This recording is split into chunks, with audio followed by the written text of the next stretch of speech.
Okay, we're live here for episode 8 of the Kink Tank. And for this episode, we're going to be talking about nature and nurture as it applies to kink. And I think probably where we'll start here tonight is that none of us here, as far as I know, are brain scientists or behavioral scientists.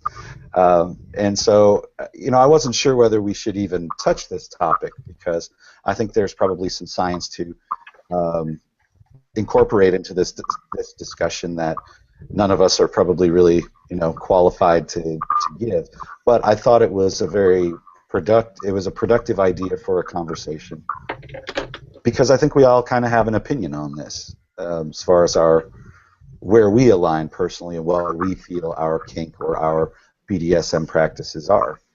And just before the show, Shane, you had started on a point that I wanted to start with, and that was how the DSM still lists paraphilias and kink items as problems, with the caveat that only if they're problems for the person. So if it causes them distress, screws up their life or makes them carry an undue amount of shame about it, then it's a disorder.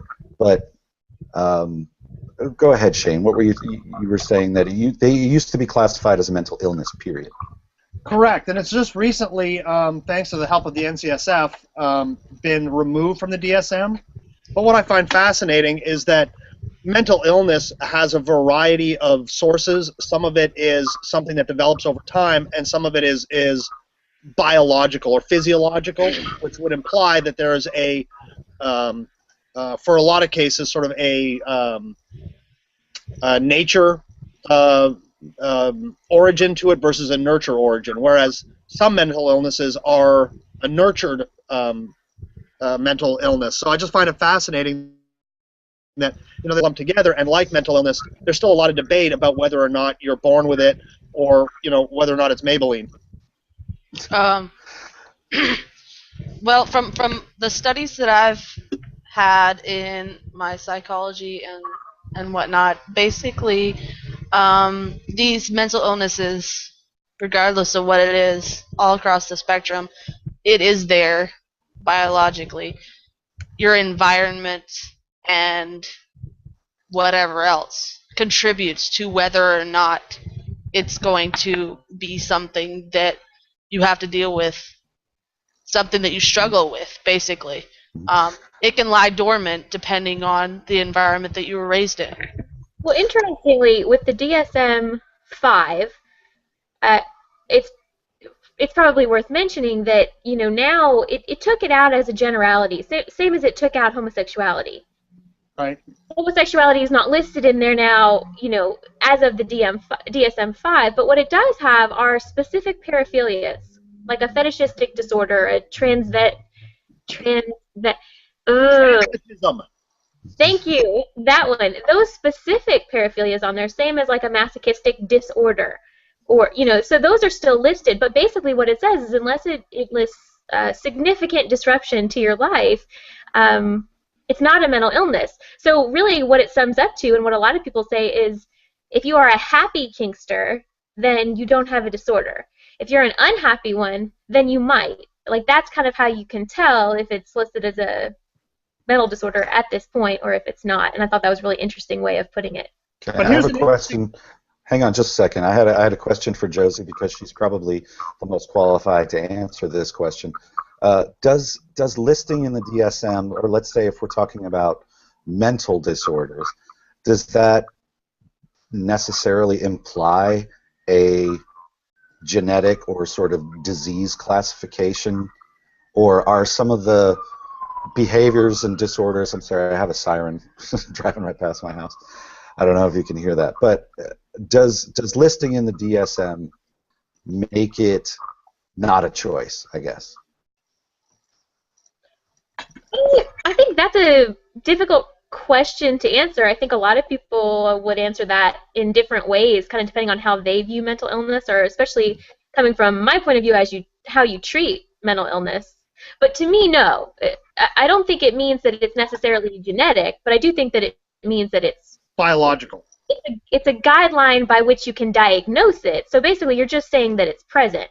Whether it's brought on by outside trauma or outside experience or outside something that you picked up, whether it's biological, I don't know. I think some people would probably say that if it's listed in the DSM, then it does have some sort of biological basis.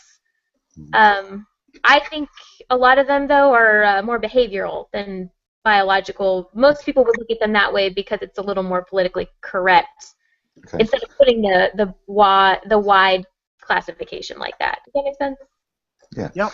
And I think that so I wanted to be careful about that. You know, when we're talking about kink or paraphilias being sort of downgraded in the DSM over the past couple of decades to, well, if it's a problem for you, then it could be a mental illness, as opposed to if you're a masochist, then you are ill. But that doesn't necessarily mean that there's a growing understanding that this is genetic or not genetic, or that this is, you know, nature or nurture. It's really not commenting on that at all. But I think that's coming. And why I say that is I know that U of L just recently, as in last week, actually had a collection of doctors, of general practitioners and family doctors, having a discussion, an introduction to kink. So how do you, as a physician, relate to kinky people in terms of the kinds of injuries or the kinds of situations that they might bring to a GP's office? And so what I'm saying is that although that doesn't answer that specific question, there is now, I think, more of a clinical interest in kink and in the natures of kink and all those kinds of things. Josie, you had a comment? Well, I think that's true, but I don't think that speaks to it becoming people doing more research or people leaning more toward the idea that it's biological. I think that would be a mistake to assume that just because it's in the DSM, because being a masochist, if you interpret the language incorrectly, then you could say that just because you're a masochist, you are automatically diagnosable under DSM criteria. You're not unless you hate being a masochist and you don't understand why you do it and you can't stop it and it drives you crazy. Then you are diagnosable. But if you are a happy masochist, then... But here's the interesting thing, and this is why again, and I always try to bring it back to the topic, this is why the nature versus nurture thing is so fascinating to me, is because kink, as a general rule, has a surrounding of shame. Very similar to the way that people who are gay used to suffer, you know, say 40 years ago, and we're kind of catching the tail end of that now where it's not as bad, but there's a lot of people who will identify as straight because of the stigma of being gay. So the answer is, well, clearly we interpret that as being a nature kind of thing, because why would you choose to be something that you feel ashamed of or that you have to hide? And what I find fascinating about that is when you talk about in the DSM, having a kink or having a paraphilia isn't in and of itself a problem. It's having a problem that's the problem. And so really, you're not sick because, or you don't have a mental illness because you're kinky. You have a mental illness because you're not happy about being kinky. Well, I interpret that as saying, well, you have a problem because you're not happy. I agree. I don't know how much it. I guess what I was the crux that I was trying to get to was I don't know that much about the DSM aside from the relevant kinky bits. You know, that's a huge tome that I've read this much of, and because I felt like it was pertinent to me, and so I don't know. I mean, there's a lot more in that, and what I was trying to find out is that, you know, removal of homosexuality from the DSM as a disorder. Is that because the science is getting to a certain place where we're like, well, no, this isn't, you know, first of all, it's not that unusual, and second, that it's genetic. You know, it's something that is inherent in somebody, and how could that be a disorder, I guess? I think that's less based on science and more based on the professional consensus shifted from it's a sickness to, yeah, I don't have any clients that by diagnosing this it is helpful. and or scientific. So I think it's both. It's not because it's been proven to be by birth and it's all this science. I mean, I think the general consensus is that yes, that is the case. I mean, people are born this way. It's not a disorder, and no one really struggles with it in a clinically significant way. But right. But here's the problem. Been proven as being biological because there are lots of things that are in the DSM that are still in the DSM that we don't know what causes them. They could be biological or they could not be. We still don't even know what causes depression. We still can't pinpoint it. So that's why a lot of the things in the DSM, it's not based on science, and people who are experts on the DSM are going to agree with me in that a lot of it is not based on scientific data. It's based on general professional consensus. That's how the DSM is written. A bunch of professionals go into a room and then they have the consensus. But the interesting thing about the DSM now is it's moved from a categorical kind of a diagnosis. You have it or you don't for most disorders. And now it's a little bit different. It has a sliding scale. There are shades of difference between what it looks like. Room for interpretation. Yeah, and there's a lot of room for interpretation, and there's a lot of room for it looks different for different people. But here's the issue that I have, though. As a discussion topic, if we decide nature or nurture, whether it's mental illness, whether it's homosexuality, whether it's kink, and it comes down to consensus and the professionals don't know, it's going to cut our discussion short. So why don't we move away from that as a subject? Well, that's part of what I was wrestling with this as a topic, because I mean, if I could have just Googled it and found the answer, then we wouldn't have to have this discussion. The science would be in, and we could say it is nurture or it is nature. And not being scientists in this regard, but I do think there's a value in having this discussion anyways. Oh, I do too. I don't want to go. I mean, the DSM. I mean, I think that was just part of my question about whether the DSM inclusion in the DSM has any sort of bearing on whether people consider it genetic or not. And it appears that no, not really. There's a whole lot of nature and nurture illnesses or diagnoses that are in the DSM. So, but moving on to something else, I think maybe this conversation would be a little bit easier too, because we're talking about nurture, which is a wide umbrella of thing. Kink is a huge umbrella. So are we talking about different aspects of kink, or are we talking about just kink in general? How kinky are people that don't self-identify as kink? There are shades of gray in there too. There's room for interpretation. So are we better off, rather than trying to talk about kink, is it nature or nurture, should we break it down into some smaller components such as fetishism or DS or SM? Well, it's interesting. My take on this, because having given this some thought, is I'll go with my own personal experience, which is in my particular case, I believe that being kinky is ingrained in me. It's I don't know if I want to say genetic, but it's biological. It's a function of my being. But how it manifests has developed over time. That's nurture. Like that little seed of kink was already there, but how it grew was a function of my surroundings and all of those kinds of things. That's my interpretation personally. What's that? Sorry. So you're saying basically that it was dormant, and because of outside sources, it developed into something that you had to deal with, whether it be in a good way or a bad way. Sort of, but what I'm trying to say is that from my perspective, kink has always been about sort of like personal exploration and then ultimately exploration of my surroundings. And so I was probably kinky before I knew what the words being kinky were. Do you understand what I'm saying? Which is why I think it was genetic. But developing the language and then finding a way to sort of explore that and make sense of it is how I became sort of kinky in the community, and how my styles of play developed and all those kinds of things were a function of my general input, social, personal, all those kinds of things.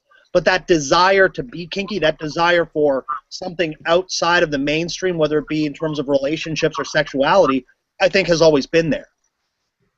I think that's likely a common story too. So, you know, to answer that question, I wouldn't divide them all up like that. I wouldn't look at them all as kind of super separate, super not related.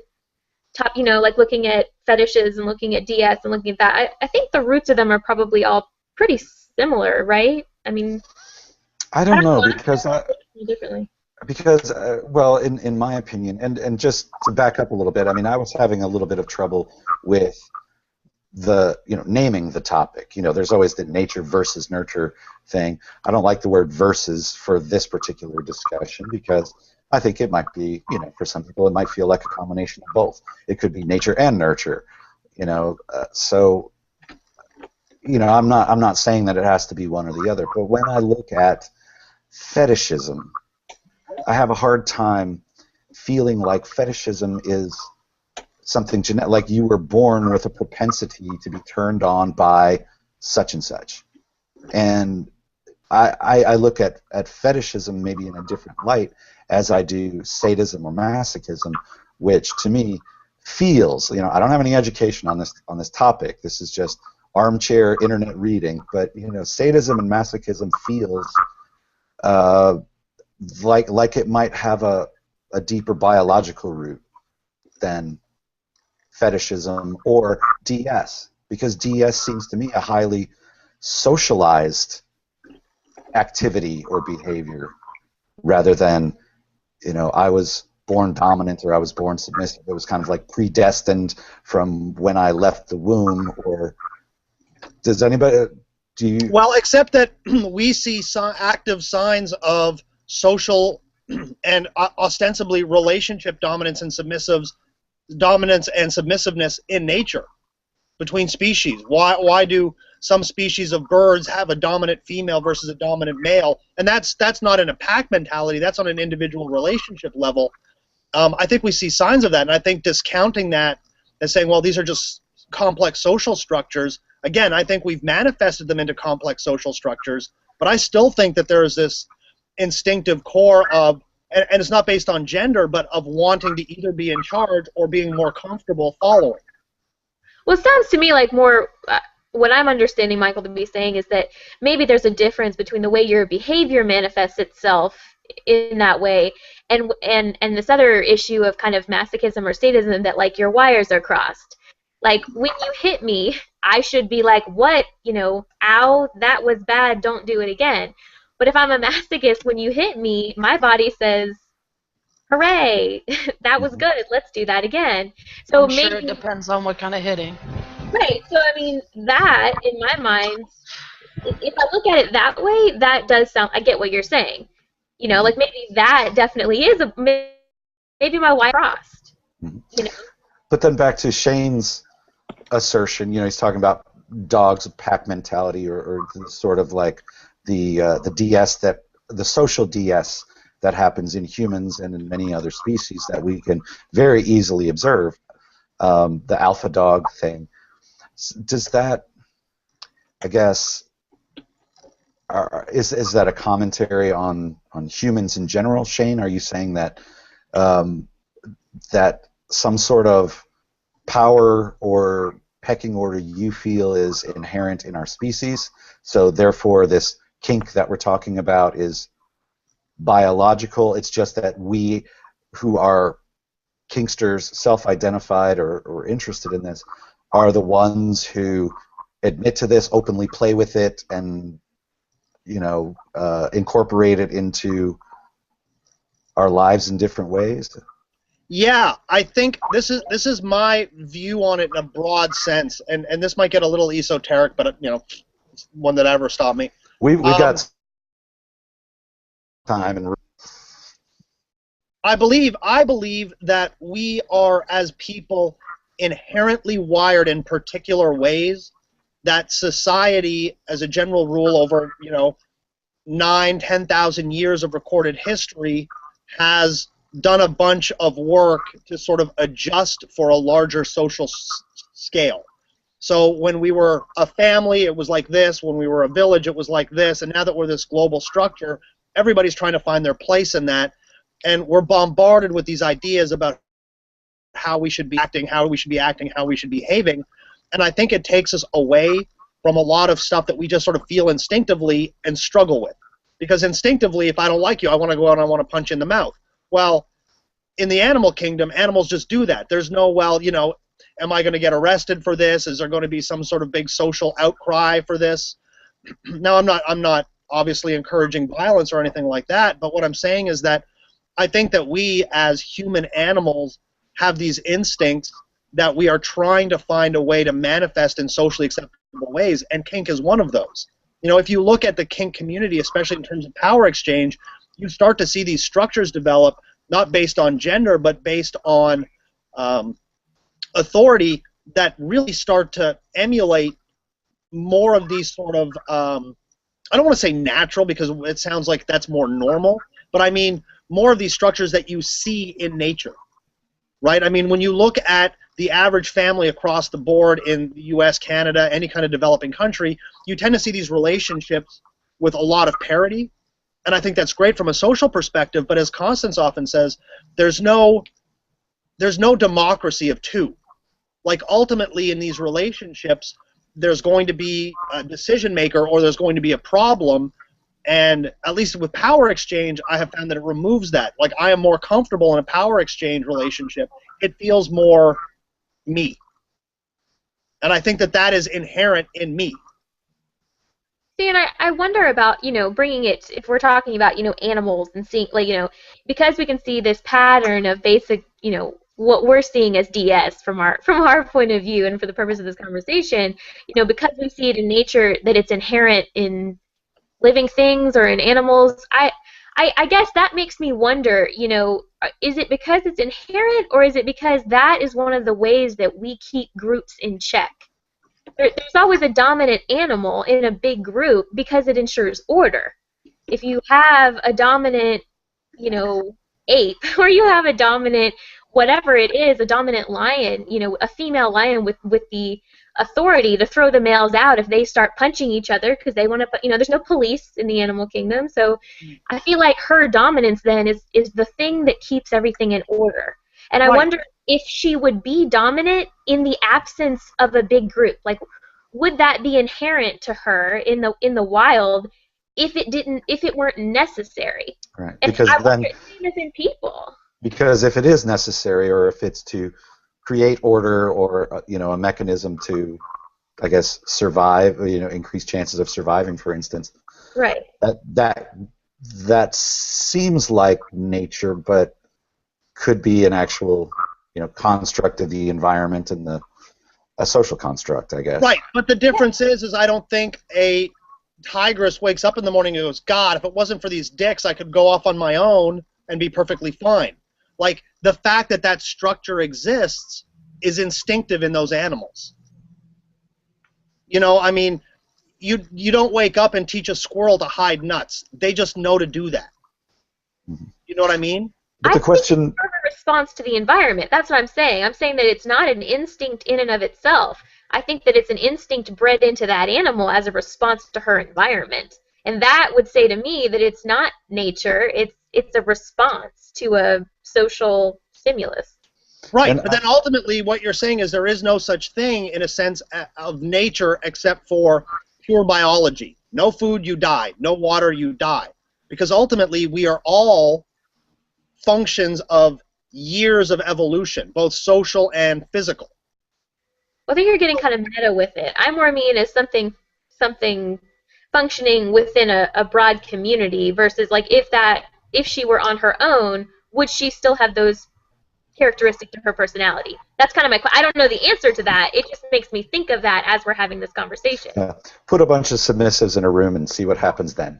Exactly. I think you're going to find that one of them is not so submissive anymore for the sake of getting shit done or for the sake of getting people to go do stuff. You know what I mean?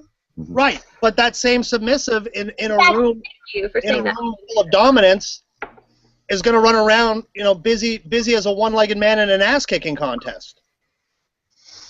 Do you know what I mean? Who is? I missed the beginning of that. Well, no, you were saying if you have a bunch of submissives in a room, someone will take a dominant role. But, I mean, we've always talked about all of this stuff being on a sliding scale. right? That's like saying if a bunch of dominants were in a room, we would just sit around doing nothing. Like eventually we would all die because no one would be capable of getting their own beverage. No, I think one of those dominants is going to become the alpha dominant and the rest aren't going to be as dominant anymore. I think that's what happens when those things shake themselves out. If I had to guess, it's not like I've done this experiment. Right. Well, why not? Well, Shane, the question that I have for you, Shane, is that, I mean, your argument is, if I'm getting this right, is that we as creatures sort of have this genetic or biological imperative to hierarchy or some kind of, in the DS context, not specifically Kink, the DS context, yeah. Right, a pecking order in, but is it biology, I guess, that decides which end of the spectrum that you're going to be, and that goes to Alyssa's, or the point that was the idea that they are that it's a social construct. So can it be both? Where, Shane, you're saying it is a biological imperative that we sort ourselves by some sort of DS dynamics as a species, but then what you're going to be is not predetermined by biology, but more on the surroundings. Oddly, sort of weirdly, none of those things. And I apologize if this sounds confusing, but my point is not that we are inherently built for DS or that we are inherently built for a pack mentality. What I am basically saying is that what we are inherently built for is not the social structure that we find ourselves in. And we had this conversation last time about this idea that I know more about kinky people because they feel more comfortable, they feel more like themselves. What I am saying is that, to me, kink has always been a more natural reflection of people as they are, which to me implies what we see in the kink community is people as they feel more themselves. That what we see in the rest of the world, in the vanilla world, is the construct they put on for social niceties, for social norms. And so kink, to me, is more inherently nature, because we see those people being more themselves. There's a part of them that they keep private because they understand that it won't be accepted in a lot of social circles. So they put on the vanilla face. And so the fact that I see people more themselves in a kink community means that is more instinctively who they are. In effect, it's more biological. It is more personally ingrained for them to be that way than to be the social construct that life demands of them. I don't necessarily disagree, but I think that you're getting to an area that some people might consider, and maybe this is what you're saying, is that people who are not self-identified as kinky are not being true to their nature. Or are you saying that? No. Because what I'm saying is, from our perspective, the people that we see as kinky in the kink community, that's when we see them being themselves. I meet lots of vanilla people who are themselves in that vanilla context. Okay. Right? People gravitate to where they are most comfortable. So if you see people like a mother who's honest in the community, you're just making an observation that people within the community tend to be very honest. They tend to be very authentic. Is that's what you're saying, right? Right. Well, no, hold on. In our community towards their kink, yes, but that implies that everybody else isn't being authentic, and that's not my point. What I'm saying is that what I'm implying. I'm just asking if that's what you meant, as opposed to this other idea of, they're being more in touch with the basic humanity of everybody. You're not saying that. No. What I'm saying is that they are being more true to themselves. They are in an environment that allows them to be more true to themselves. So if I feel like I'm seeing somebody who's being more true to themselves, that to me implies it is more ingrained. It is a more personal experience, which means it is more likely, something they are born with. Right. The piece that Josie and I are missing is that you're saying they're being more true to themselves than they can be in another environment. You're not saying they're being more true to themselves than other people. No. I'm saying the environment, because we are in an environment where they can be that way, that's how they are. There are perfectly normal, happy, functioning people that are vanilla, but that's what I'm saying is that's the environment where they are themselves. Yeah, interesting. I don't think that kink is like, the natural, like how everybody would be at their core if they let go of their own shame and their own whatever. I don't subscribe to Neither any of do I. anybody. No, but that's not what I'm saying.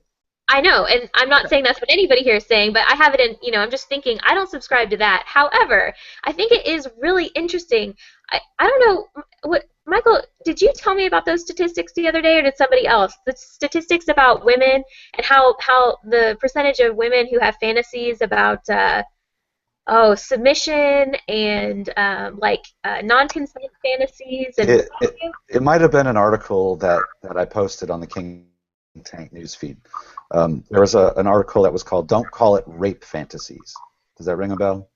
I don't remember what it was called, but it was a remarkable percentage of women in this kind of blind survey to a bunch of women in the U.S. about how many of them had fantasies. Like, I think it was, they were doing it in the wake of 50 Shades. Like, let's find out really how many people are interested in this kind of thing. And it was staggering. I think it was something like 80% or something like that, right? Oh, Fantasies of yes. This was an Australian survey that was done not too long ago that a lot of people have been republishing in the news. In addition to when they were women fantasizing in great numbers of submission, sexual submission, but they also ranked very highly in, I guess, when you're measuring how likely they are to pursue that, it was very low. Yeah, super. So they fantasize about it a lot, but they don't really want it to happen. Well, I think that's basically socially constructed, in a way, like, because we've been conditioned to think that that's something wrong. Basically, it's taboo for a reason. So would somebody openly attempt to do something like that when they've never been in that kind of an environment before? No, because that's not what they're comfortable with. Their interest lies in that, but because of society and what shame we have built upon that, they're not going to pursue it. They're not as likely to pursue it. Well, I think that there are people who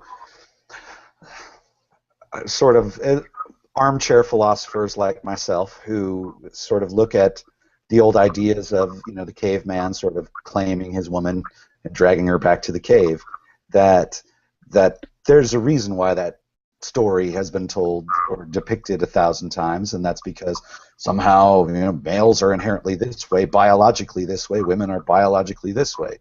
And I can't say that 10 or 15 years ago I probably bought into some of that, but I'm not saying that there aren't proclivities by people to be of a certain, and I just think it's less gender linked, I guess, than I used to. Why those things happen? I mean, Paloma, what you're saying is that that's mostly a social construct, this idea of rape fantasy, whereas some research does suggest that people in, let's say, fight or flight, or as I heard it just recently, fight, flight, or freeze, which I guess there are 3 options to this. But they all have to start with F. Instinct, yes. They have to make it Or very hard to say. anti-rape base. They have to make it very hard to say. But the idea is that, they can actually, let's say they can subjectively measure this. So they take a bunch of people who have never met before, and I don't know if they're opposite sex or same sex, I don't know if it matters. They put them in dangerous situations, like, up on a creaky bridge up above a high valley, that those people found their counterpart much more attractive than the people who were on the low stable bridge. That there's some kind of chemical reaction that happens in a person's brain when they're scared. And I have a question. Please, Jane. Oh, yeah, we actually did a little bit of this. We did our fear play class. And what's really interesting is the study that you're talking about, Michael, what they did is they put people in these dangerous situations, like you said, rickety bridges, 1,000 feet up, whatever. But then what they did is they did a survey of the people. How did you rate your experience? Was it fun? Was it enjoyable? And what they did is they had the same woman It was all men doing the study, going across the bridge, and so then this woman did this survey of all the men on the rickety bridge and then all the men on the stable bridge, and their reactions were X, Y, and Z, but what they were really looking for was the number of men who offered their phone numbers to the woman doing the survey. Oh, that's how they measure it. Yeah, was exponentially higher with the people who were in that fear situation. But what fear studies have indicated is that they release very similar brain chemicals to sexual arousal. Okay. And so the same chemicals that are released tend to create a confusion in the person between arousal and fear. Because fear is its own type of arousal, but it's interpreted or felt as sexual or romantic arousal? Correct. Okay. Which is why young men have always taken young women to horror movies. Pro tip. Haunted houses, horror movies, roller coasters, skydiving. That's your first date, right? Yeah. Well, and it's much easier to cop a feel. Okay. So, You're in the dark. Michael, with the rape fantasy study, did they at any point ask the women why they would not pursue their fantasy?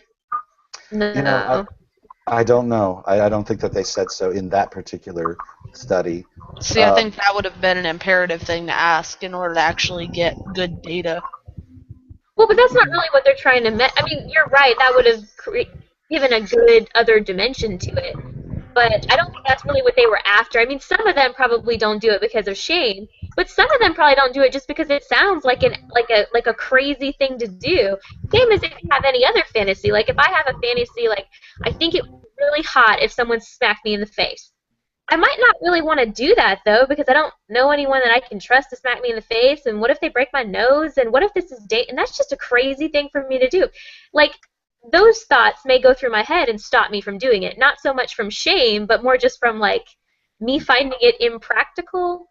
You know what I mean? And it seems to me that the purpose of that particular study that we were talking about was more along the lines of trying to find out what was normal. You know, the things that we talk about in sexual fantasies that, let's say, most people consider abnormal.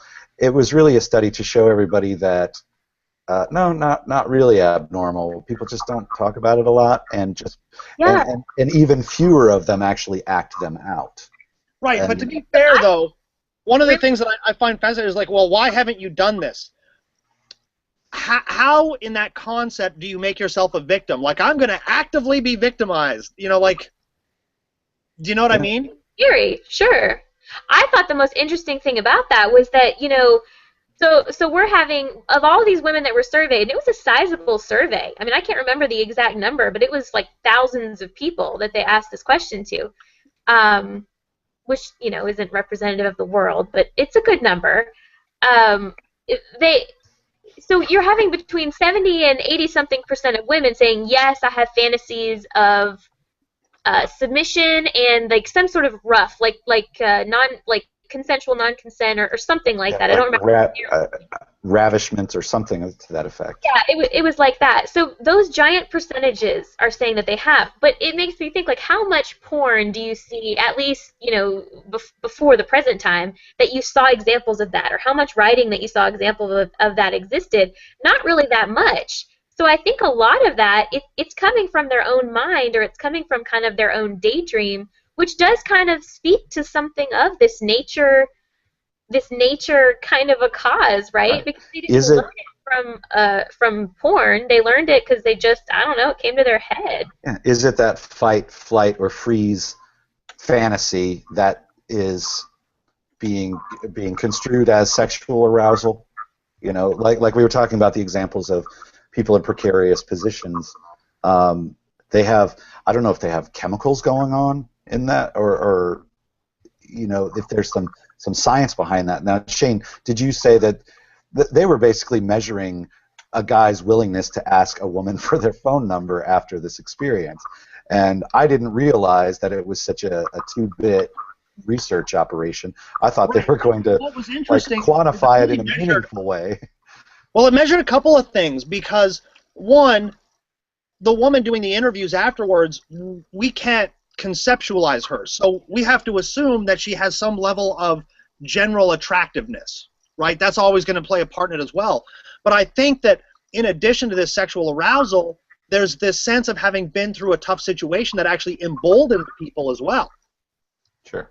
And right? Like your average weak guy comes off that bridge going, woo, I can conquer the world. Like, hey, baby, like, want my phone number? Right. And probably some sort of bonding that happens in, you know, shared dangerous experiences. Yep. I imagine so. Then that's a social thing. But the a lot more seems to have been done on the sadist, masochist sort of side of this equation. There are measurable chemicals. There are biological reactions that happen to people when they're getting tattooed, when they're running a marathon, when they're in the boxing ring, or when they're participating in sexual masochism.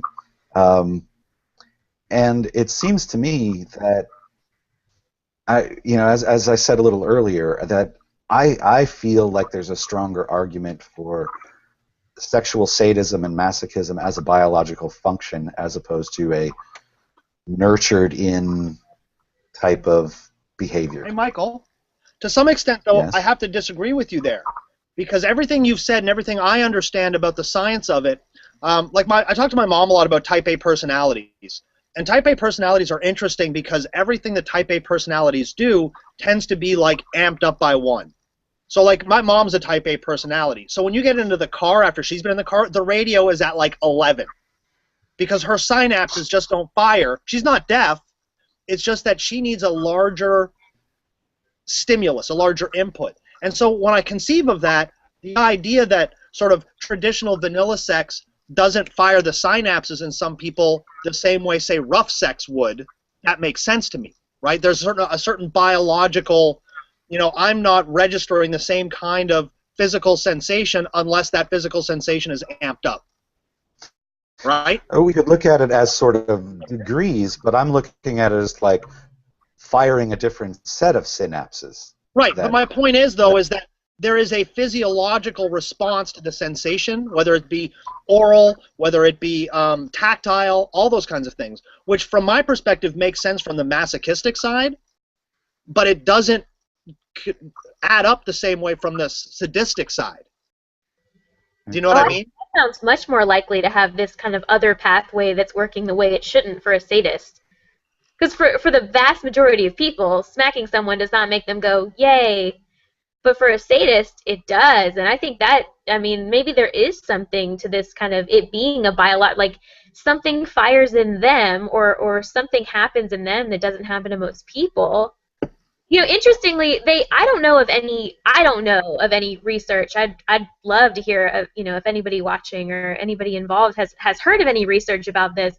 But there has been a huge body of research in the past couple of years, especially on people with chemical dependency, people who use a lot of substances.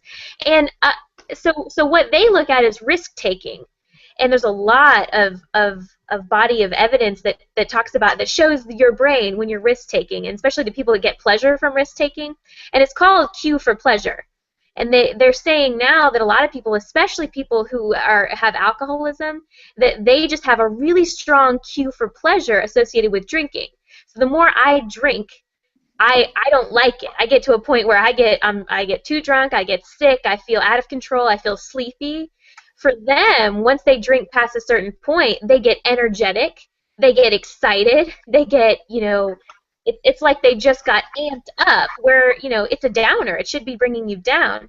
So I wonder how much of what we're talking about is less kind of sexy and more kind of this relationship between, like, masochism and risk-taking. Because it is a risk. I'm putting myself out there for you to hurt me, whether I know you or not. It's still inherently a little bit risky. Yeah, that there's a similar... But I'm responding to. A similar thrill to that you would get, skydiving, bungee jumping, something thrill seeking. Where you see it most commonly is actually in gambling. Yeah, you see it a lot in gambling, absolutely. And again, a lot of that I think comes to risk-taking. So that's a really interesting parallel. So maybe we don't have research on kink in general, but that sort of consequence to what we do being similar, I wonder, if you could draw a similar conclusion. Somebody that we know from Lexington who does a lot of research with animals, behavioral research with animals. I think, I don't know if they were telling me about this research that they were doing, or I heard about the research and I was telling them. It doesn't matter, but they were talking about pigeons and their sort of pair-bonded status as being a measure of how much risk tolerance they have. So they found that single pigeons would gamble, basically.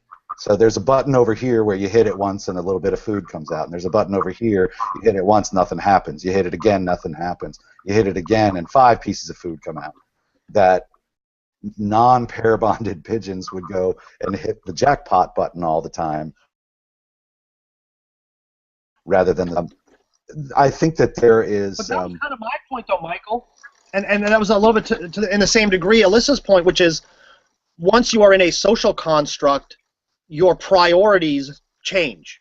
Well, that's not a social construct. That's a couple. That's you interpret. How is that not a social construct? A couple isn't a social construct. It's another person that you have a relationship with. I just don't like that use of the. I don't think that's. How is that different? How is that social construct different than a pack of lions? Yeah, I don't think I follow you, Shane. I don't understand what you're saying. When I'm single, the only person I have to risk is myself. When I am pair bonded, every risk I take is shared amongst my group, whether that's one other person or not. So what I was saying about, the tigers and whatever else is that there is this natural instinct that we have. Like I said, you fall into these patterns, and Josie's point was that, does that dynamic change based on the social environment that they're in? So does that lioness go off and still be dominant when there's no one around to be dominant of? Right? And I think what this pigeon thing is saying is that a person or a pigeon who is solitary, whose risk is individually managed, will be like, hey, I'll take my chances all day. But once they are pair bonded, which is in some cases, some scientists believe almost a chemical connection to a bonded mate, requires them to be more conservative, for lack of a better term. But some people feel, and studies have been done that say that basically brain chemicals have a lot to do with our social behaviors, and that is which button we're going to push, the gambling button or the slow and steady button.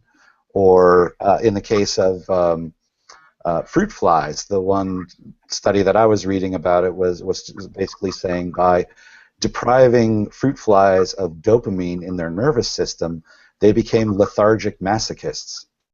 So they would basically lay around and receive electric shocks all day until they died.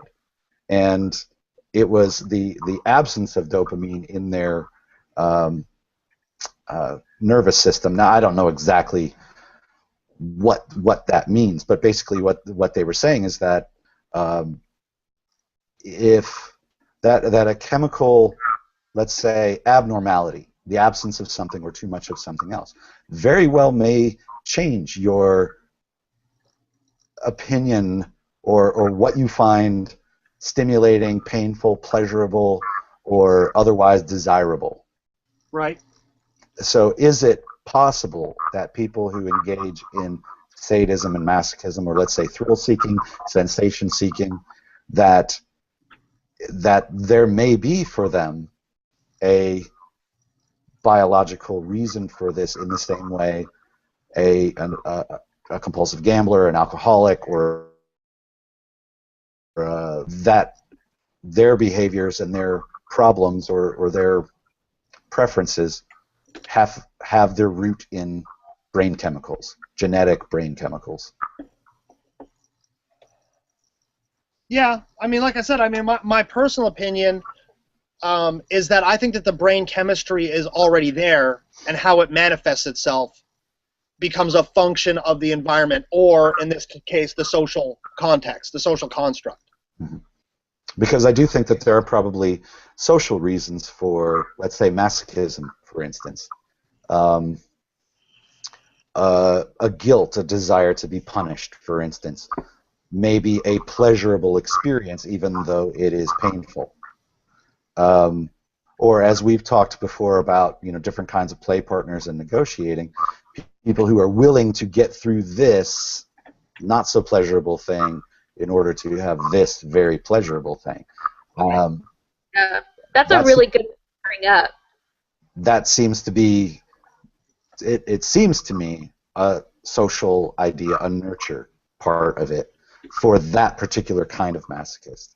But there's also the masochists who say, I don't actually enjoy any of this, but my partner does, and pleasing my partner is so important to me that I am willing to consent to this because making them happy is my priority.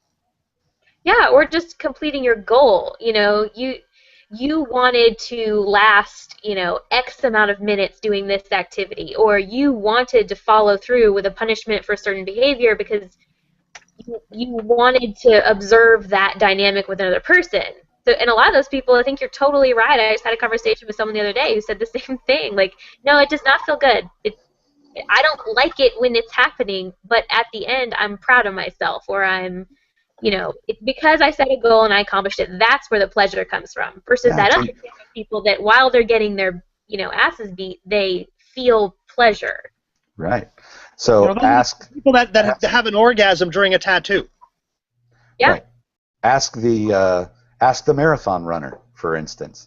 It's pleasurable because of the goal. It's totally worth it. It's the accomplishment. It could be the glory. It could be, but it's again, fucking it hard. Also could you be feel the like addiction to the endorphin rush. Right. That might be a reward on its own when we're dealing with sadism or masochism. So, does it? I guess are we coming to the conclusion that for sadism and masochism, it depends? It could be both. It could be one. It could be the other. Yeah, I think there's really interesting arguments for both ways. I don't think we set out in this conversation to give anybody the impression that we have the answer. Right. Right? Because we could have wrapped this up in 10 minutes. We'll say it right now. We'll make it a dissertation. No, I think we do have the answer. I mean, I think we have the answer. But the answer is only relevant to us as individuals. So I have the answer, but it's only my answer. Yeah, I think we've had a really interesting conversation about both sides of it. How either side could be true for different kinds of people. I think we're getting to a lot of interesting points. I think something that we could that I would like to talk to you, maybe not right now, but at some point during this conversation, is this idea of so if it is for the people that see it as a biological kind of personality trait, like being born, people who say that they were just born sarcastic, they can't help it, they're just sarcastic kinds of people. The people that say I was just born submissive or I was just born dominant, and they use that as kind of their excuse for their behavior or like their reason for doing stuff, I think that's also kind of an interesting. Yeah, and let's talk about that a little bit too. I have some thoughts on that subject. While we're shifting gears here, I do want to remind everybody who is watching live right now that you can participate with questions in the menu. I guess if you're using Google Plus, you won't be able to do it from YouTube, but you can submit questions in the Q&A module that we can try to address here, or at least give us some fodder for discussion if you'd like to hear something talked about, an aspect of this topic. So let's give them a little bit of time. We'll move on to some other things, but we'll come back and see if we have any audience submitted questions. But Josie, you brought up something that I wanted to bring up too, and I guess one of the reasons why I wanted to have this conversation was because I think I mentioned it in a previous episode. I was talking about Dan Savage, the sex columnist, who greatly offended many people in the poly community by basically saying, yeah, you poly people, stop comparing yourself to gay people. That You do what you do, and what you do is a choice. But what gay people are is not a choice. And it was highly offensive to a number of people in the polyamorous community who were saying he's basically discounting my what's the word I'm looking for? Experience? My authenticity, or because people do feel very strongly at their core that this is not something that I do, this is something that I am, and to contradict that, or for somebody else to tell them what it is, can be highly offensive. And gay people have been having this problem for centuries. Well, just stop doing gay things and you won't be gay anymore. That it's a choice, that there are no gay people, it's just gay activities. But here's the interesting thing, though, Michael. In that context, what bothers me about it is I think what Dan Savage said about that was offensive as well, but not because that I think poly, which I am, in the interest of fairness in the discussion, is an inherently biological trait. I think the issue is that what gay people have been fighting for is, regardless of nature or nurture, this is how I am, and because it's not affecting anybody, I have access to equal rights. And I think the discussion that poly people are saying is, well, we have the same access to equal rights. And he's saying, don't compare your struggle to mine. And I think that's offensive. It is, but I don't know that, I'm not convinced that his argument is wrong. I find it offensive because he kind of is saying that your struggle doesn't compare to ours, and also kind of saying, like, you're not important enough to worry about. You don't need to be a protected class. You're the privileged class, and I don't necessarily agree with that. But it does bring up the point, as we're bringing this back to kink, because I hear people talk about their power orientation as a genetic disposition. I was born submissive. Like, it's at the root of me. It is what I am, and I can't say, well, you're wrong, because I'm not inside them and I don't know. But I do believe that a number of people confuse nurture for nature. Does that make sense? That in the growing up process and the things that make you, the sum of your experience that make you the person today, how much of that do you remember, for one? There may have been things that are molding your behavior patterns from a time that you've just completely forgotten about. It may be things that affected your behavior that don't seem like they should affect your behavior. And when somebody is saying that their power exchange orientation, submissive, switch, dominant, however they identify, is pure biology, I feel like that is a way that people have of saying, I am really into this, and I am more into this than you, and my way is more authentic because I was born this way. And I take offense to that, because I don't feel like my kinkiness, that my dominance, that my feelings about this were genetically encoded into my DNA. Comments? But it's really interesting, though, Michael. I had a conversation with somebody recently who asked me where they thought my kinks came from. Now, these are individual kinks. Like, why do you have an interest in X versus Y? Why do you have an interest in W versus V? And my answer was, I never looked at it.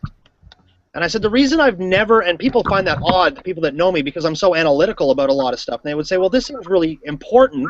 You talk about this stuff all the time. Wouldn't you be interested in finding the source of that? And I said, from my perspective, I made a conscious decision never to look for the source of my kinks for one simple reason, which is, to me, I always think that we look for the roots of things to find a solution to them. And I don't think my kink is a problem. So it never mattered to me whether I was born with it or whether or not I learned it. It's how I am now. And I would much rather learn how to behave and accommodate myself in society in a way that allows me to be authentic and to do the things that I like. but also to be able to navigate in a big, complex world. That was a better use of my analytical time than trying to solve the riddle of where did this come from. Yeah, Okay. and I think, to be candid, I mean, I agree. I'm not one of those people who sits around. I wouldn't describe this as what I do. I do a lot of times describe this as who I am, and I think the longer I'm involved in a community and the more experience I gain with some of the activities that I'm interested in, it's really not what I do. It really is part of who I am. That being said, there are a few pet peeves that bother me as much as, especially the people that I've experienced it the most with are women, and women who identify as submissive especially, who will say, I could never, I can't lead a group, or I can't stand up for what I want in a relationship because, I'm a submissive. I can't do stuff like that. That drives me up the wall because Right. I don't have a problem with you identifying as a submissive to that point. If you're that into you being a submissive and it is like your main identifier, you rock on with whatever you want. But saying that you can't do something because you identify that strongly as a submissive just makes me angry at you. Of course you can. You can still be a leader and be a submissive. You can still have decision like that. I mean, you go to the grocery store and you pick out your groceries. You can do that even though you're a submissive. No, I know exactly what you're saying, Josie. I agree. I think that's also prevalent in dominance as well. That there's a certain, there's a I'm a dominant. I can't help it. It's just how I am. well and here's the thing. It's back when I was beating up girls when I was 4. I was tying them up with cowboys and Indians, and okay, first. That doesn't tell me that you've been a dominant since birth, okay? That tells me that you were a problem child and kind of a dick. and if you were tying Which people sounds up... like most of the dominants I know, so... Okay, well, they never grew out of it. I guess it's just that, some people would really like to... I guess my peeve, as long as we're talking about peeves, people who look at, evidence of their early childhood... Well, I've always been this way. Were you allowed to be that way? Were you groomed to be that way? Were you modeled? Did you have models who formed you that way? They make it sound like it's in my DNA, because doesn't that sound way more hardcore than this knucklehead who just discovered kink a few years ago and decided it sounded fun? Yeah. And silence. Okay. Well, no, I mean, it's interesting though, Michael, because the point that I was trying to make earlier about, from my perspective, that kinkiness was born into me, but how it manifested itself, to me is really an important thing, because I didn't become active in the kink community until I was much older, right? And the problem that I had is that the environment that I lived in, from my perspective, didn't give me the exposure to allow me to have the language to pursue that. Does that make sense? Sure. Yeah. And so I believe that it was always there because I always knew that I was looking for something, but I didn't know what it was. And when I found kink, I really felt like I had found what I was looking for. Like, it all made sense to me once I became involved. Right. So there was this satisfaction of something that was inherent that I would never have labeled as dominant, submissive, kinky, fetishist. That was language that didn't exist for me. And I feel very much the same way you do, Shane, with only one difference. And that is that seed that was there, I think it was planted, not by my genes, but by the sum of my surroundings. You know what I mean? Like, it's been cultivating for some time, and it was nurtured greatly by my involvement with kinky people in the kink community.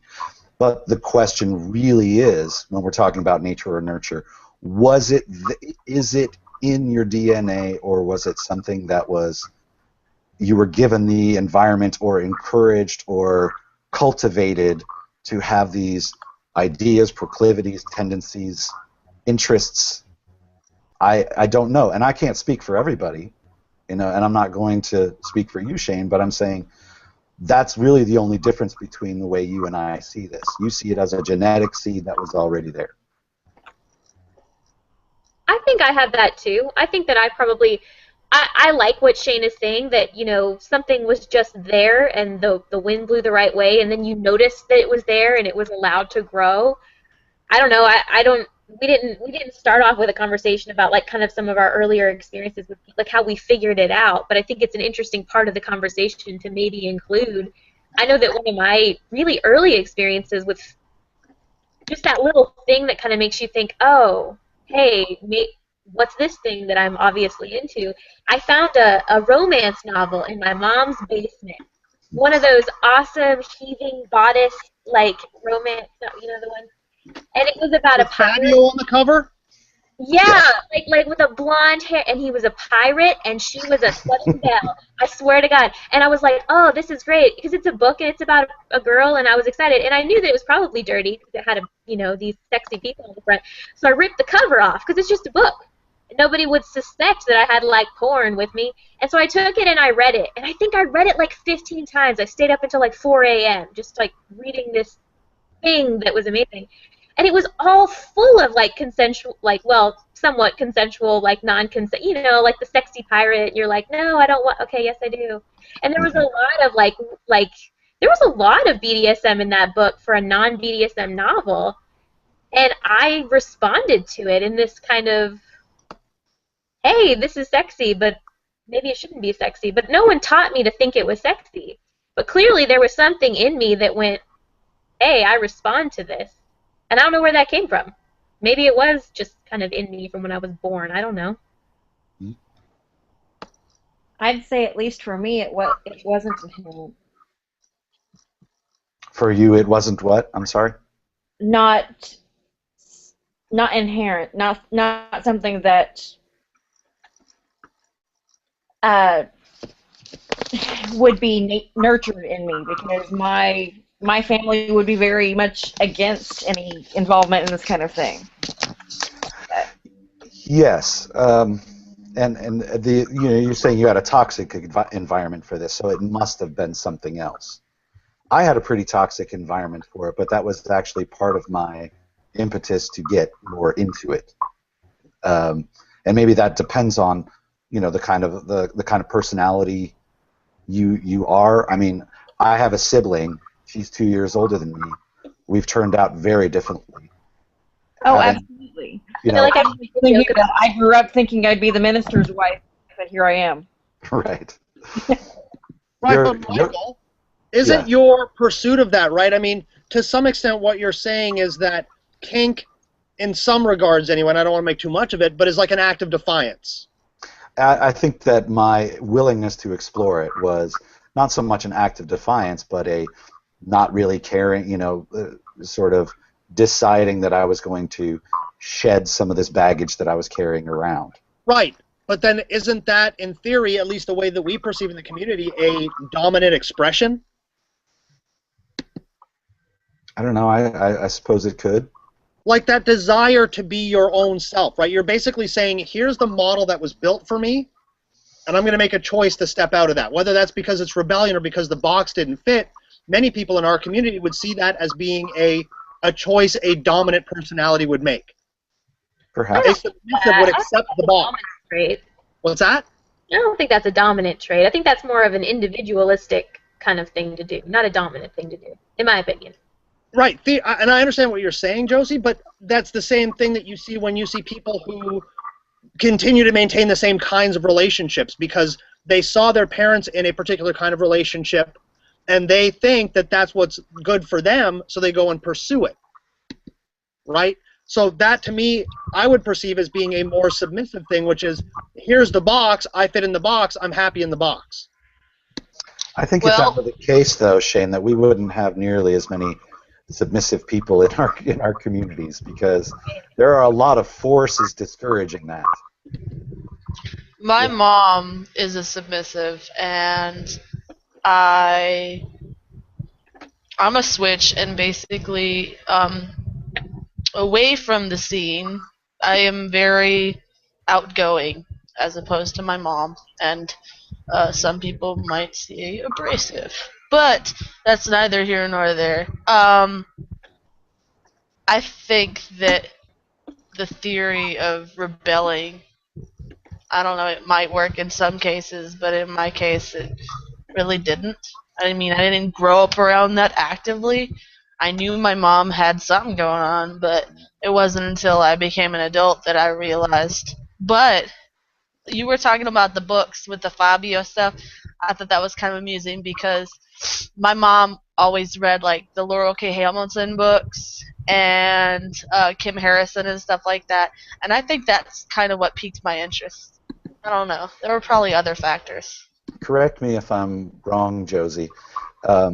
Shane is asserting that bucking authority or sort of forging your own path is sort of a typically dominant trait, and you feel like confusing dominance and leadership, confusing those isn't helpful, No, or no, I think it's more this push toward individualism. Like okay. it's a dominant trait to want to be your own person and to rebel against your environment is a dominant trait. I don't think that's I don't think individualism is a dominant trait. I think leadership happens very commonly to line up with people who identify as dominant people. That one I'm more comfortable with. But this idea of individualism as a dominant trait, for some reason, that just makes me feel kind of I don't like that one. Right, but I guess what I was trying to say though is that it wasn't a quest for individualism necessarily, because there are a lot of people who grow up in environments. It's really funny because the hippie era of the 60s, where parents were like, "Yay, kids, do what you want. It's a free world," right? So essentially, if you have free reign to be an individual, it is neither a dominant nor a submissive act. And we talk about this all the time about how certain activities aren't inherently submissive or dominant. But what I find interesting is that quest for individuality in the face of resistance, right? It's the search for individuality combined with that sort of act of rebellion of knowing that you're doing something wrong that becomes the more dominant trait, is what I'm saying. I think you were right when you had brought this up the first time, and that it's generally perceived that way by folks of our kinky proclivities. But I take what Josie's saying too, that I'm not sure that there's, is there a strong correlation there? I don't know, and probably outside the scope of this discussion anyways. Well, no, but the point I was trying to make though, Michael, is that if you do that, right, and we talk about being on a spectrum, right, what I was saying is that the idea of being an individual, like in my particular case, coming into the community and finding a language to describe myself, I can say, okay, I now have the language, I can identify as a dominant. But what I have found is that I wasn't happy in relationships that were equally exchanged, were more equitable in their power exchange. I wasn't happy in those relationships, and again, not having the language to understand why, what I'm basically trying to get at is that what I was trying to find was the language that allowed me to focus on why these things weren't working for me, and ultimately it was because I wasn't manifesting what I felt was already there. Okay.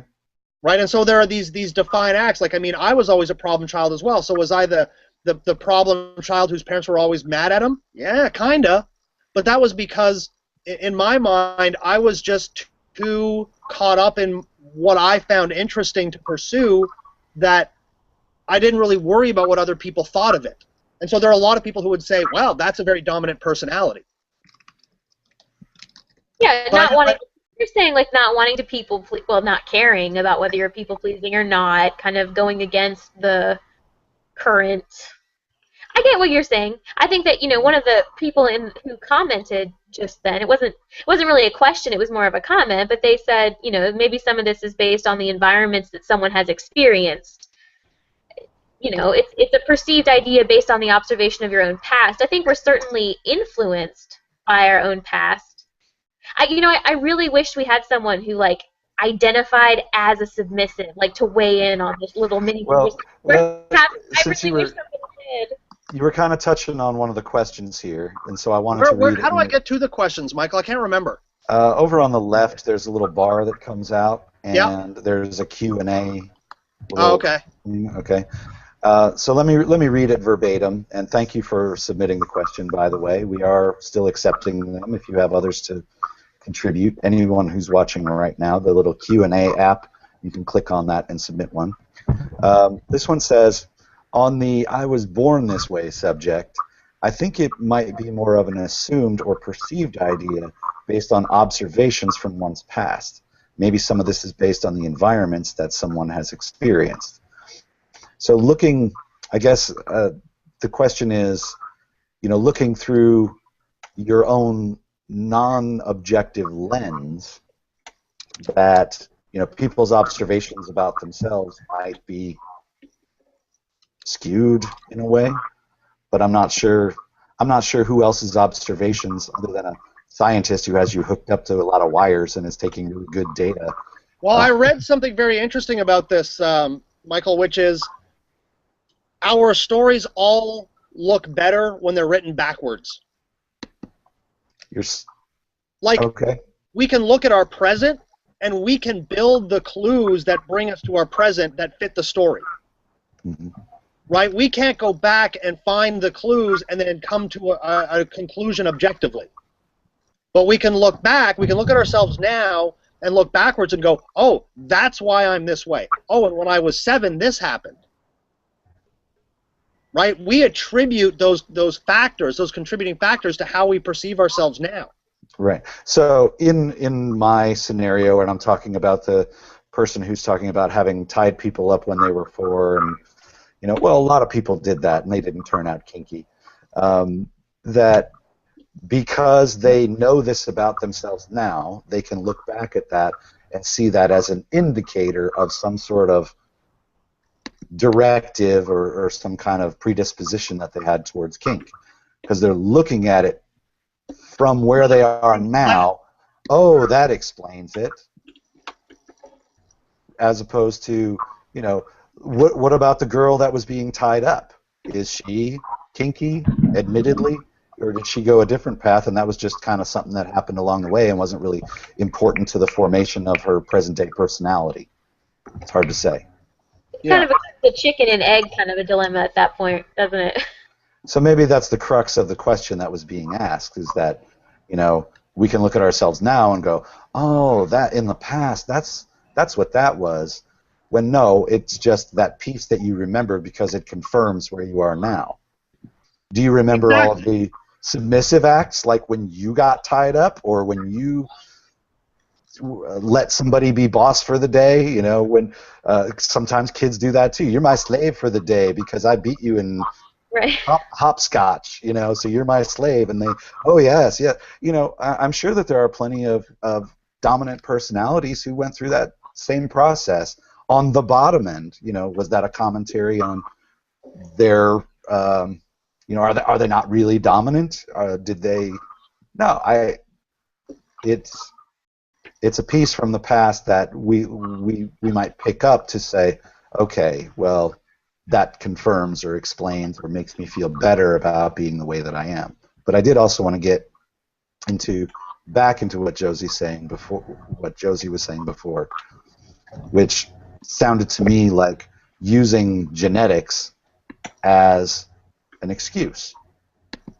It's like saying, this used to drive me fucking bananas. A girl that I was with that, would say one thing and do another, and then say another thing and then deny that they said the first thing. It was like, well, I'm a Gemini. Geminis do that. Got it. I'm like, oh. I was totally going to mention the whole zodiac thing, because a lot of people, they're like, well, I'm a Taurus, so I'm stubborn. Sure. I think that people do, and when it suits them, they might use that as an excuse. I'm preordained to these relationship traits or these personality traits, so it's not my fault that I'm indecisive and contrary. No, you're just. Personality come from? Go ahead, Aaron. I'm sorry. It's one of those things. What's the origins of personality? I mean, are we born to our personality, or do we adapt a personality based upon our society and our family influences? Mm-hmm. And I consider kink to be an aspect of a personality. Mm-hmm. I think. In my origins. Go ahead. I was going to say my origins is I was probably identified as kinky at an extremely young age, like 5 years old, maybe a little bit younger, but I can't remember anything before that, so I don't know if I was born that way or if something happened to me before then. But I generally feel that I outgrew a lot of aspects of kinky until I happened to have stumbled upon this community and was like, oh, interesting, let's see what's here. Right. And I think that the sort of diagnosis that people are looking for, or as the genetic, okay, like gay was a disorder, being gay was a disorder until, you know, people came around to the idea that no, they were born this way. Or trans people. No, they don't just like dressing up in men's clothes. They actually feel like a man inside. They are, you know, their gender doesn't match their equipment. And we're now coming around to this idea. Sorry. Go Gender ahead. and sex are two completely different things. Gender is socially constructed, and sex is not. So I just wanted to, yeah. Yes. Gender identity too. And I think that we as a society are coming around to this. Think about like gambling, for instance, alcoholism. You know, alcoholism. That's you have that is something that is passed down through your genes. You can be predisposed to alcoholism. This is a new thing. It used to be that alcoholics were just people who had bad judgment and drank too much. To their detriment and to their family's detriment and so forth. And having it classified as a disease as opposed to a bad behavior, in some ways, you know, I'm glad if that's the science, then that's the way it ought to be. Obesity is another one. Well, I just have fat genes, you know, that's there's no changing that. And some people would say, no, you're just using that as your cloak, like that you could lose weight if you wanted to, you could live more healthy if you wanted to, but because we've now decided that it's a genetic thing, that it absolves you from some kind of responsibility. So do you think that kinky people may sometimes, as Josie was saying, well, I'm submissive, I can't do this, you know, I'm dominant, that's why I'm a big dickhead, I'm this way, it's not my fault, it's born in me. Is that a way of shirking responsibility? Can be, yeah. I know that a lot of people have contributed their recovery from alcoholism to the big book, which basically directs you to a higher being of some sort. And honestly, I think that if you can account it to that, then how can you possibly say it's a real, legitimate disease? Well, I think the interesting thing about alcoholism and recovery is that they're never cured. If you're going to acknowledge that that this is a genetic thing, this is a disease that I was born with or predisposed to or something, you can't say, well, I've been cured. And they don't do that. An alcoholic is always an alcoholic. Anybody at an AA meeting will call themselves a recovering alcoholic, or I'm an addict, or whatever. I think the word you're looking for, Michael, is like any kind of chronic illness. It is niched. I mean, when we're talking about this idea of shirking responsibility, I think the answer to that is, for a lot of people, yes. Because here's the thing, it's inconsistent. You can't say, well, I can't be a leader, I can't make decisions for our relationship because I'm a submissive, and then say, yes, I'm totally capable of giving my consent for X, Y, Z. Whoa, whoa, whoa, I thought you just said that you were incapable of decision making, but you can give your consent and I can now trust that consent?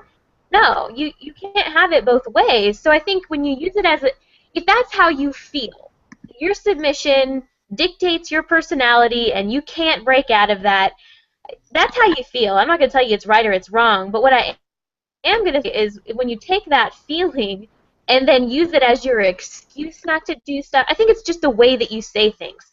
Like, I can't change the light bulb because I'm a girl. well, you're kind of an asshole for saying that. You're making all girls look bad.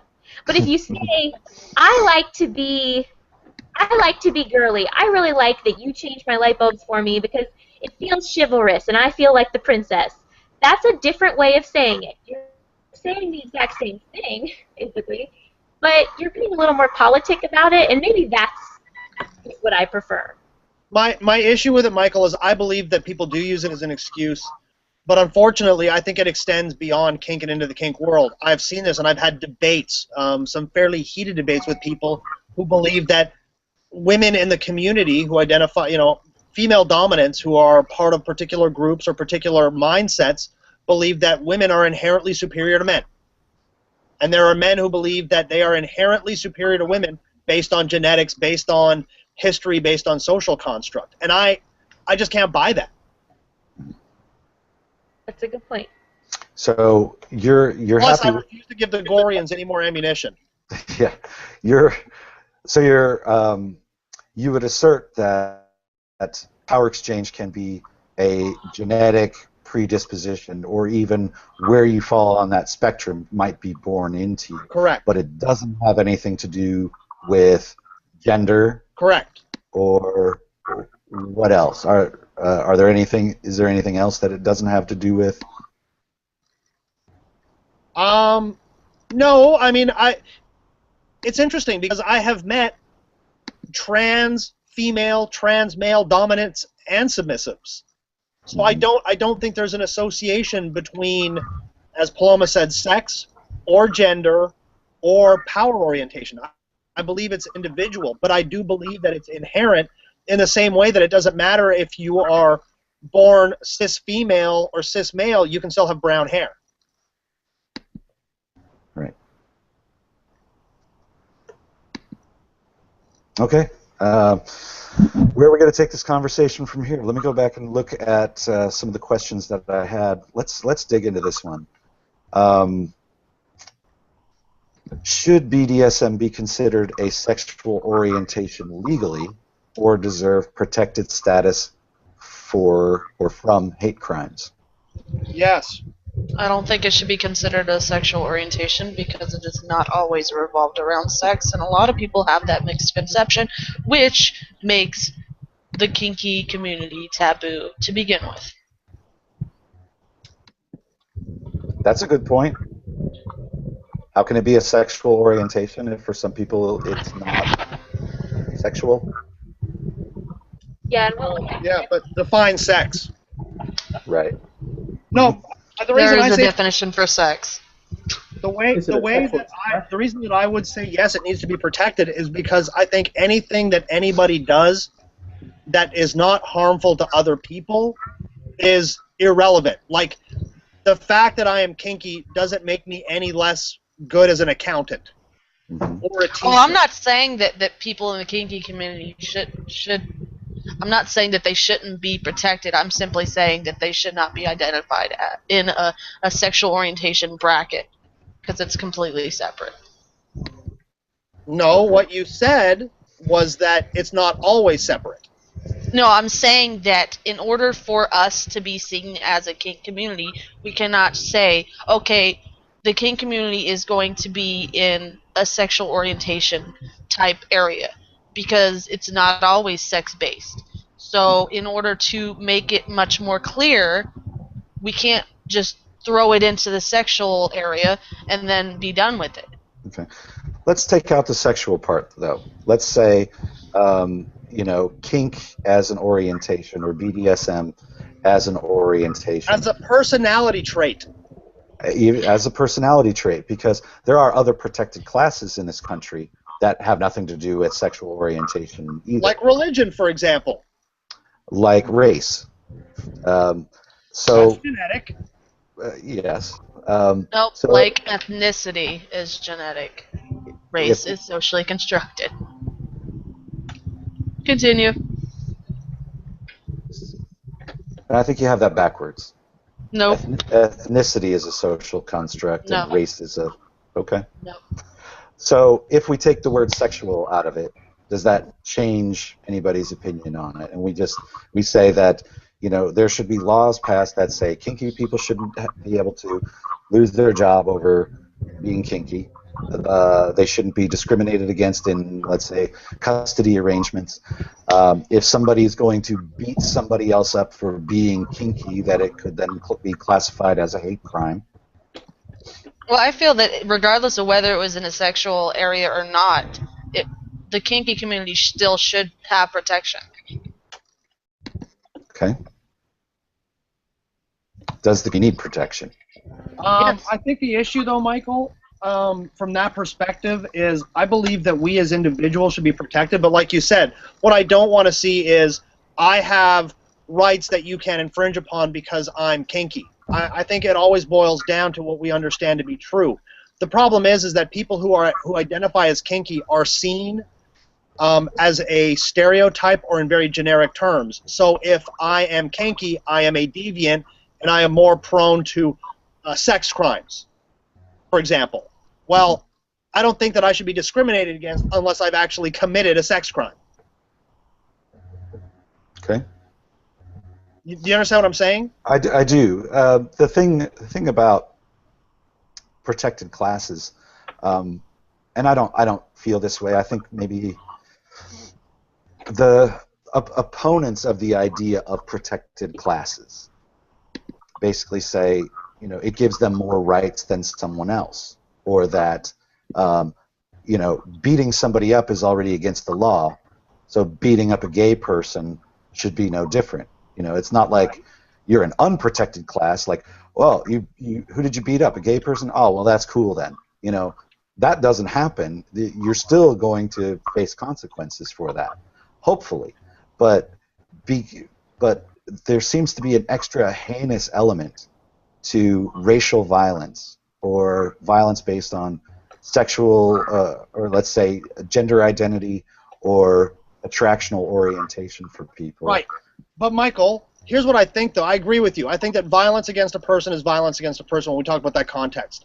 I think discriminating against somebody in a job is discriminating against somebody in a job. The reason that I think they have a lot of these hate crime laws is not to make it seem more abhorrent, but because the social structure was such that people of color, for example, who were the victims of a crime, were not given the same kind of access to resources after the fact. Right? It's not that crime was inherently worse, it's that the crime was compounded by the fact that it was more difficult for them to get justice for it. I don't agree. That well, you're welcome to not agree. and I will. That the crime. I've always felt like the reason for those protected classes is that, okay, you're walking down the street and somebody steals your purse, and so you shoot them. Now you're going to face charges, and you're gonna, the chips will fall where they are, whatever. But if somebody's walking down the street and you shoot them, and their crime is being black, then that's an entirely different crime that it's not just murder, it's racially motivated murder.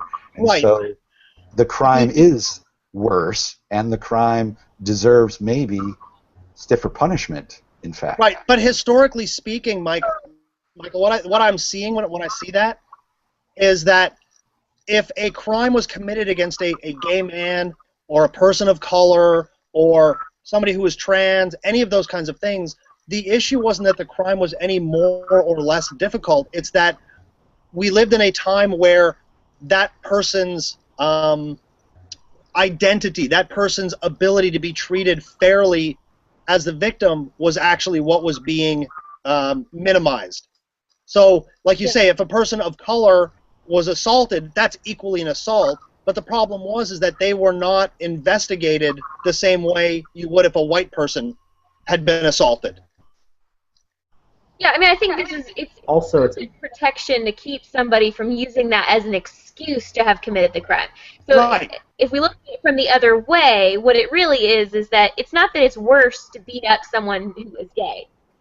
The problem is that the excuse of that person at that time was very commonly, Well, I mean, I had to beat him up. He was gay. I mean, those people are dangerous. And that Who was an knows what those accepted, gay and that was an people will do. accepted justification.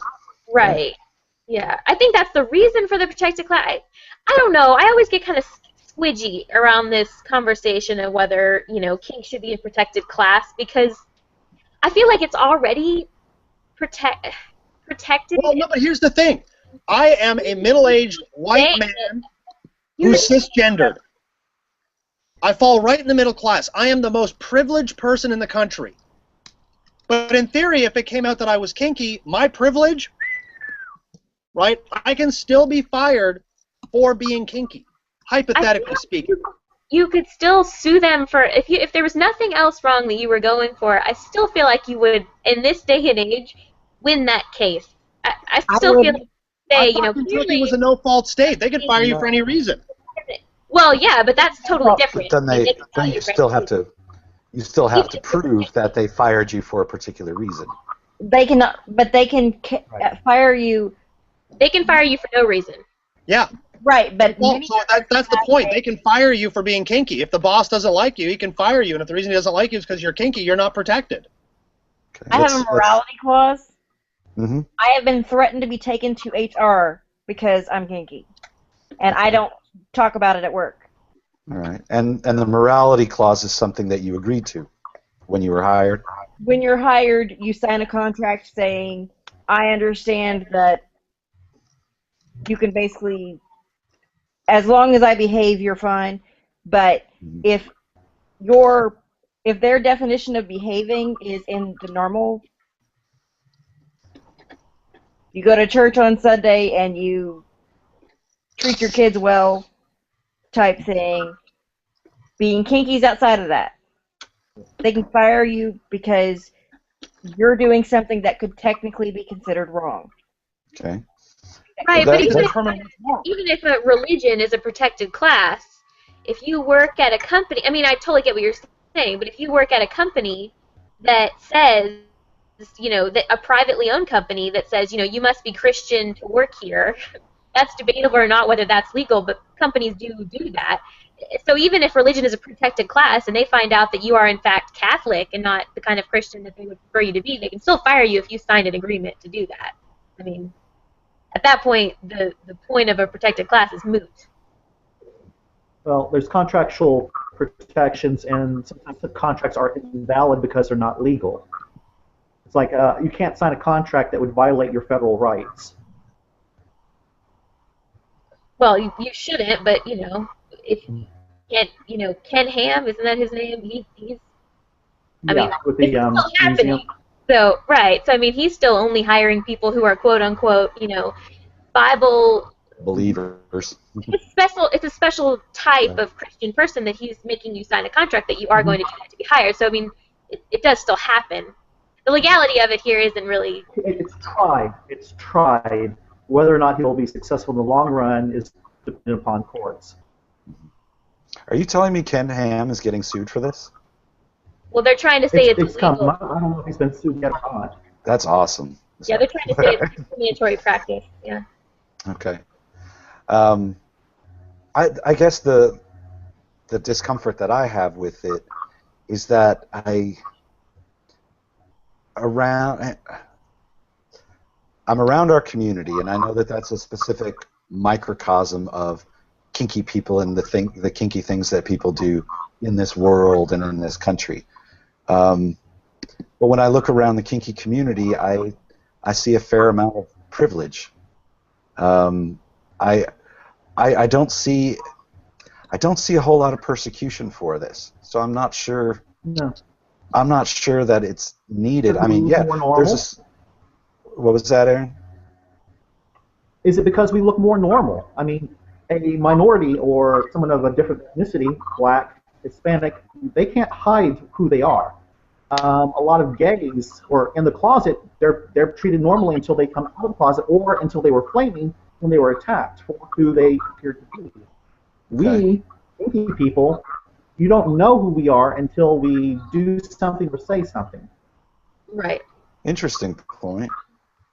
Yeah, and I feel like so here's my issue with it too. It's really similar to that. Just this discomfort that I feel. I don't know how I feel about it exactly. But the thing that keeps popping into my head is that there are certain things that you just can't litigate. You just can't make laws to prevent. I know that in the profession that I have right now, it would be frowned upon, probably. I would have very serious professional consequences if a lot of people that I worked with knew that I was into this kind of thing. And I know that I run that risk. But I think a lot of that is due to a lot of prejudice in individuals. So whether I'm a protected class or not doesn't matter. It would still hurt me in my job and in my community, probably, for that knowledge to be common knowledge. You know what I mean? So making it a law, making me a protected class, wouldn't protect me. I would still have all of those issues. I don't mean to sound defeatist. Maybe that's why I think it's not worth the fight. So it might have a similar effect on a different employer who found out that you were a card-carrying NRA activist, for instance. Right. I mean, if people are going to have a prejudice and they're going to be discriminatory about that sort of very personal thing, I feel like you can't litigate that away. I mean, I think you can only try to push for awareness and try to get people to be tolerant, but I don't think the law can really do that. But as kind of getting back to what Aaron was saying, people in protected classes, I mean, that's really what the protected class is talking about, and that is, you don't like being persecuted for being black, well, stop being black. If you don't like being persecuted for being gay, well, stop being gay. We've understood that these things can't happen. So I think if we're arguing that kink is a nature issue, I think it's absolutely relevant to consider kinky as a protected class. Just stop doing kinky things. Stop behaving badly. Well, if you feel like your kink behavior and your kink lifestyle is genetically ingrained in you, well, you can't just do that, can you? I mean, you can put up with religion. Well, is it religion or the expression of a various sect religion a choice? But a particular Protestantism. Religion is different in this case because there are protections for freedom of religion, but there is no protected religion. It's not like Mormons are a protected class over Jews. Everybody has the freedom because of the religion. Right, but that doesn't meet my definition, I guess, of a protected class, because there are a lot of things. You can't not hire somebody because they're pregnant. That doesn't make pregnant women a protected class as far as it goes from hate crimes, but it does, as far as your employment. So I'm differentiating between the two. I'm talking about basically race, sexual preference or sexual orientation. Would kink belong in that grouping of protected class? I think that if you're arguing that it's genetic, then you have to consider that would be appropriate. No? Right, but Michael, I mean, I've always thought that, again, if we use being gay as sort of the analogy, my issue is, regardless of where it came from, if the activity itself has no impact on the issue, whether it's your employment, whether it's your ability to sue for custody of your own child, any of those kinds of things, the fact that those things can be used as a weapon against you when they are not inherently an activity that is harmful either to society or to other people, why that can be used against you, that needs to come out. Whether that you consider that protected or just treated fairly and equally, I'm not sure. Well, in our circles, we agree that, for the most part, that what we do isn't harmful to other people. But I think that there are a lot of people in this country that would argue that what you do to Gypsy is terribly harmful. Right. But, Michael, these are the same people who think not, vaccinating your children is harmful. That's not just those people. It's not just crackpots. Okay? No, but what I'm saying, though, is that the impression of what we do as kinky people, we are looking at the social mass who are judging us on their opinion of what we do, not what we actually do. Okay. I'm trying to play devil's advocate here because I hear you.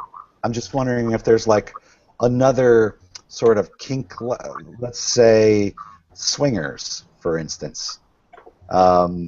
Should swingers be a protected class? You know, if we found that there's a swinging gene that makes people predisposed to this type of thing, you know, should they be a protected class? How many protected classes do we need to make in order to Before we protect just treat everybody? people fairly? I don't know. Right, right. So I have trouble putting the kinky, not only because I'm not necessarily sold that it's purely biological, but also because it likens the plight of kinky people to the plight of gay people and black people and other protected classes, and that is But the reality of it is, Michael, is that we do have a history, an actual legal social history. And what I mean by that is the fact we started this discussion with the DSM, which essentially said that if kink was in the DSM, it was justification for discrimination. Right? The idea that having that removed from the DSM actually affords us a measure of protection. Good point. Right? And so that's what we're saying, is that in theory, we were a socially oppressed class. No, I don't think that was saying that we were oppressed. It was just saying that it was the misclassifications of mental illness versus an activity. Right. Right. No, I understand that. But the mental illness portion of the fact that it was in the DSM and diagnosable, right, was something where you could say, I'm in the middle of a divorce. My husband can't go to my children because he has a mental illness. Okay, so I get that. I don't have to hire this employee because I don't think I'm going to get full value because they have a mental illness. Okay. Which in theory means we're covered by the American Disabilities Act, but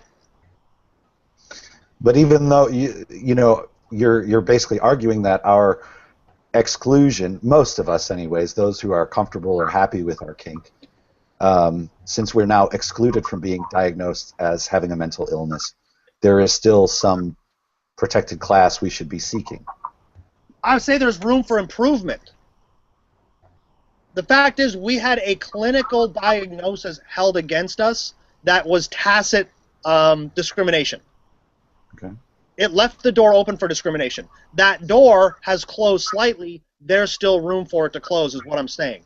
Whether we say, if you perform these activities, you are protected and can't be fired, I don't think so. I don't think we need a protected class in that sense.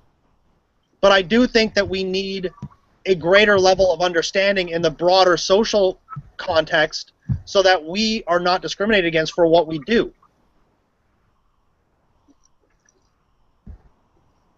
Yeah, I mean, it would be good not to be able to be prosecuted. You know, I think not a lot of people come with stories of, yeah, I got beat up in an alley the other day because I was kinky. I think that's where a lot of people get, you know, squidgy about people saying, well, you know, that. Although we do hear the stories. There was this guy who just got set on fire because he was homosexual. Hang on. Oh. Okay, Paloma.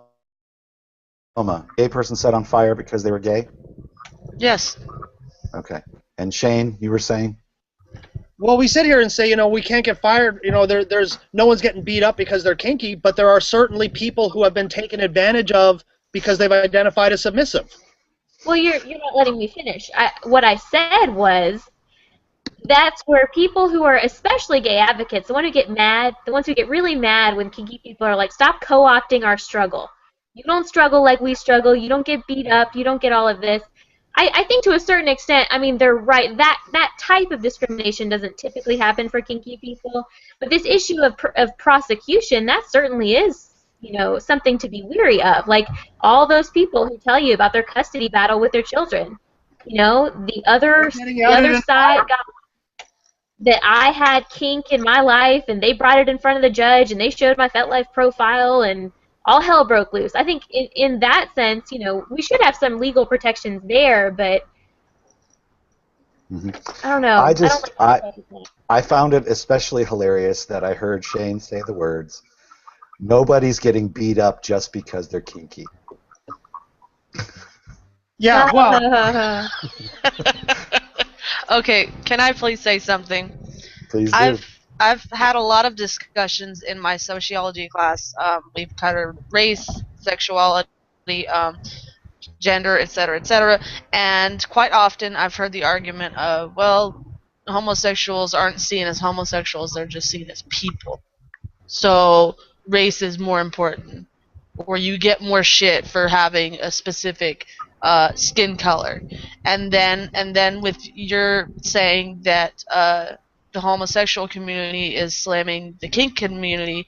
I don't know if that's actually going on at this moment, but I think it's just a whole lot of people belittling other groups in order to seem like, well, woe is me, we've had it worse. It's not productive. I mean, the kink community has it shitty. The race community has it shitty. Freaking women have it shitty. Men, fucking white men, have it so easy. I would just like to throw that in there. But I just think it's so stupid. Except for kinky white men, I guess. Well, I mean, y'all still don't have to deal with men. that shit as much. Okay. So, And- I mean, I just think it's, like, pointless to try and equate one to the other. Yeah, and I don't like the idea of my struggle, how dare you equate your struggle to my struggle, but I'm sorry, when was the kinky Stonewall? When was it? Stonewall. I missed it. That wasn't that was gay people and drag queens. Tell me, when Here's my opinion. Who's our Mike. Martin What Luther we are King? talking about is not There was kink, our gay, Rosa race. Parks. Right. We are talking about social equity. Mhm. And so our Stonewall as kinky people was Stonewall because it opened the door to social equality based on gender, based on sexuality, based on lifestyle. Because not all drag queens are gay. Mhm. So it wasn't a gay uprising. It was about self-expression in the face of discrimination. Okay, and I imagine there would be an awful lot of gay people upset by what you just said. There's a lot of straight people upset by what I said. There's a lot of people upset by me opening my mouth in general. It's never stopped me before. All right. Well, we're going to wrap it up there. We're getting close to ending time. I do. There was another comment here that I did want to share. This was just an opinion, not a question, but it says, "I don't think we need to be a protected class. However, I also think that we shouldn't be able to be prosecuted legally for things that have been consented to." And I don't know if you'll find anybody on this panel to argue with that. I agree with that. I consider consent to be a defense, but it's unfortunate that some places it's not. Actually, Shane, that Gomeshi thing that's been going on that everybody's been talking about, and Gian Gomeshi in Canada, there have been, how you hear people in the United States saying that you can't consent to assault, and BDSM is illegal in the United States and so forth. Well, apparently, I would contest that because I mean, it depends a lot on state authority and where you live in the United States, but apparently in Canada, that's actually a thing. It's like nationwide, cannot consent unless if it leaves marks, then no, there was a crime that took place. Yeah, I think that's a real sketchy proposition. Yeah. Anyways, I want to thank everybody on our panel for coming in and sharing with us. We had at least one new person here. S, thank you for joining us. Aaron, we don't see you very much, but we're glad to have you. The rest of you are the usual suspects. But I think it was a really good discussion. We're going to hang out here after I hit the stop broadcast. We're going to talk about what we'd like to talk about next. So we'll stop the broadcast here and catch all of our viewers again in another 2 weeks. Actually, this is a good time to bring this up because 2 weeks from today is Thanksgiving, and we're not going to be doing a broadcast on the evening of Thanksgiving. We will probably bump it a couple of days before. We'll probably do it on the Tuesday right before Thanksgiving. And then we'll probably have to do the same thing because, wouldn't you know, a couple weeks, 2 episodes later, we'll be landing right on top of Christmas, too. So we're going to be juggling the schedule around, probably pushing some of these episodes a couple of days in advance, but nothing too out of the ordinary, and we will keep, we're not canceling anything. We're just going to have to move it around a little bit. So thanks for joining us.